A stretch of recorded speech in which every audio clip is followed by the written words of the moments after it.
Hey Enneagram friend, this is Abby Rodriguez, your certified and IEA accredited Enneagram teacher and coach, and today we are talking all about stress. So in this next series, we're going to look at the stress response for each of the 9 types, and there was an initial introduction episode to this series, so if you haven't listened to that yet, go back and listen to that first and then come back to this number.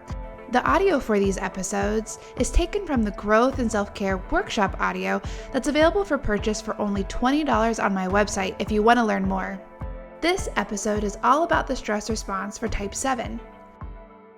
For Type 7s, when they experience stress, first they exhibit some of the unhelpful tendencies in their own type structure.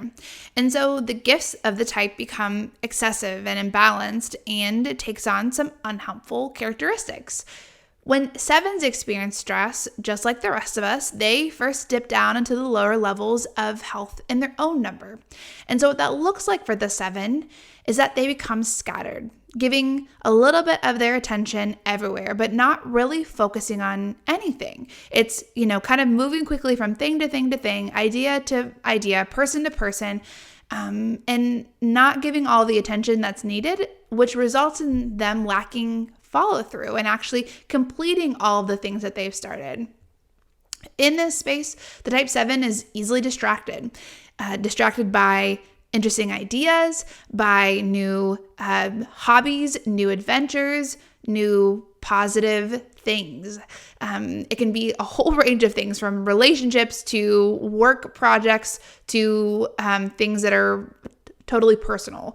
And so in this, they're distracted by things that are stimulating to them, things that are interesting, because it allows them to escape into the more imaginative, anticipatory space, being in the head triad. And in this stress space for the Type 7, they also become really determined to keep things positive or to keep things upbeat, which is really just this coping strategy of not having to realize how much is going on or how bad things are or the feelings they might be having around all the things that are going on. But the problem is that it can show up as really a lack of empathy for others that are experiencing concern or worries or feeling anxious or feeling hopeless or disappointed about what's going on. So if the Type 7 experiences so much stress, or even just a certain type of stress, they get pushed over into Type 1 as their stress number. So if they're not aware of that move, they will naturally take on the lower side of their stress number as Type 1, that stress point. In that space, on the lower side of Type 1, the 7 becomes more structured, trying to accomplish everything quickly and independently, or sometimes giving marching orders to whoever happens to be around in order to get everything done. A lot of times stress comes because things need to get done. There's a deadline that needs to be met, or there's too many things that have been said yes to, and now we have to get all those things done. And so that Type 1 energy comes online to make sure that we get all this stuff done, or that everyone around us gets all the things done too with us. In this space, the 7 becomes more rigid, more convinced of their opinions and thought process, more convinced of their perspective being the right way rather than just one of many views in the situation. In this space, 7s become more critical of themselves and their abilities to do things, critical of others, noticing errors and imperfections around them, what needs to be fixed. Sometimes that is things, ideas, projects, but sometimes that's people, which can cause a lot of strife in this stress space for the 7 because people don't like to be fixed, especially if you're coming at it from a critical lens. And in this space, the Type 7, they're quicker to be angry. They're quicker to vent that frustration, that irritation, and it can show up as venting. It can show up as scolding others. It can show up as commanding marching orders, but it's this easier access to this easier access to anger in this stress space for the 7. If the 7 knows that they're stressed, they realize this is happening, and they're kind of cognizant of this move to Type 1, they can instead choose to take on the gifts of Type 1 as a resource for them, because it's really helpful when they're stressed. So on the high side of type 1, the 7 can use some of that doing momentum to take on the responsibility to finish what needs to get done, to lay out all of the things, to make a list of what needs to be prioritized, to delegate those things, to structure it, to order it, to cross things off the list, and to remove whatever the stressor is, if it's the project or the looming deadline or whatever it might be.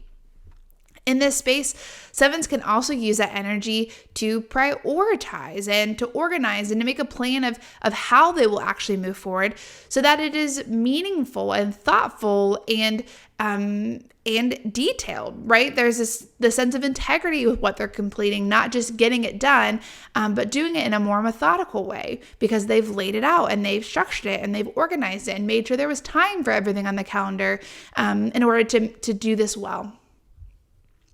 So again, just a reminder to be kind to yourself, to be compassionate about your experience. It's not about beating yourself up for some of the unhelpful behaviors that you notice, but rather the intention of bringing some awareness around this pattern, and also so that you can give yourself some support. Some of these unhelpful behaviors that we're talking about, they're related to stress. And so rather than beating ourselves up that we're stressed, the invitation is, could we be instead kind to ourselves and noticing, yeah, this isn't a great behavior. I'm just stressed though. And so can we instead provide some support and care for ourselves rather than beating ourselves up about whatever reaction we had? And so taking a moment to pause, to breathe, to check in with your felt sense in that moment. Can you feel your nervous system dysregulated? Can you feel knots in your stomach, or maybe there's a heat in your felt sense or a tightness in your chest? What's happening in your felt sense? And pausing and noticing what's happening so that you can choose how you want to move forward rather than getting caught up in the reactivity of it. And really an invitation to name what you need. As you observe some of these pieces that are happening for you, what is it that you need if you're stressed? Is there a stressor that you can mitigate or remove? Is there some type of support you can add in to balance the triggering aspect of that stressor? Or maybe is there, a need that's not being met, a boundary that you need to put in place, or maybe just an area that you need support. So giving yourself some compassion, because the reality is you're just stressed. That's why these things are happening. Hey friends, the audio for these episodes is taken from the Growth and Self-Care Workshop audio that's available for purchase for only $20 on my website if you want to learn more. The teaching audio is over 4 hours of Enneagram content where I walk you through type-specific stressors and the natural stress response for each type and how we can better manage stress and how we can incorporate practices for self-care based on our type into our everyday life. The teaching audio is a digital download, so you can listen to it on your phone or your computer, and it also comes with a digital workbook. So I really want to encourage you to take advantage of that opportunity or to give it to a friend in this season if you have someone that's coming to mind that has a lot of stress and needs some support to navigate that.